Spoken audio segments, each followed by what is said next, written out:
آئیے جانتے ہیں امریکہ اسرائیل کو سپورٹ کیوں کرتا ہے۔ سوویت یونین یعنی ماڈرن ڈے رشیا اور امریکہ کی مڈل ایسٹ پر اپنا ایک رول قائم کرنے کی اسٹرگل ورلڈ وار 2 کے بعد سے جاری ہے۔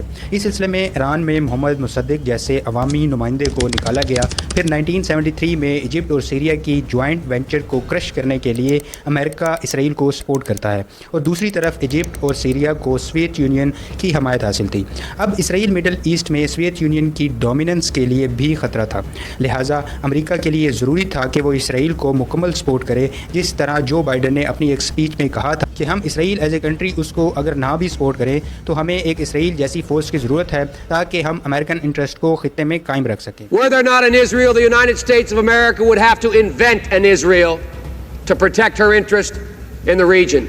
امریکہ دنیا میں جتنی ایڈ پرووائڈ کرتا ہے اس کا 30% اسرائیل کو دیا جاتا ہے۔ کیا اسرائیل کو دی جانے والی امداد کوئی خاص مہربانی ہے، یا یہ وہی چیز ہے جیسے ہمارے ہاں ایک کانسیپٹ پایا جاتا ہے کہ یہود و نصارہ مل کے امت کے خلاف جنگ کر رہے ہیں؟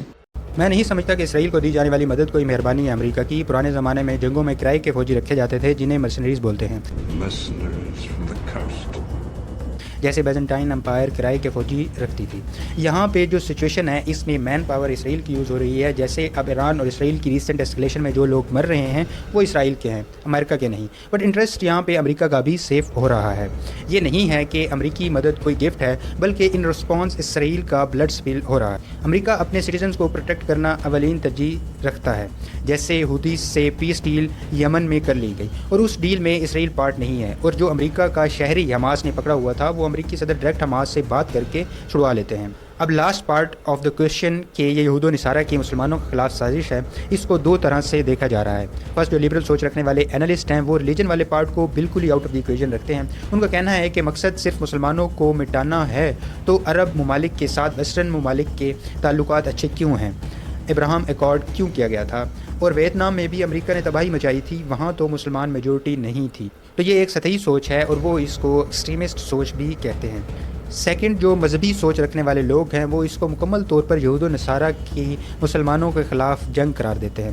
اس سلسلے میں سورہ المائدہ کی آیت کو کوٹ کرتے ہیں جس کا ترجمہ یہ ہے: اے ایمان والو، یہود و نصارہ کو اپنا دوست مت سمجھو، وہ آپس میں ایک دوسرے کے دوست ہیں، اور جو کوئی بھی تم میں سے ان سے دوستی کرے گا تو وہ انہی میں سے ہوگا۔ اور ان کا ایک پوائنٹ یہ بھی ہے کہ اسرائیل اسٹیٹ کا قیام ان کی مذہبی کتاب کی پریڈکشن کے مطابق ہے، لہٰذا اس جنگ کی بنیاد مذہب ہے۔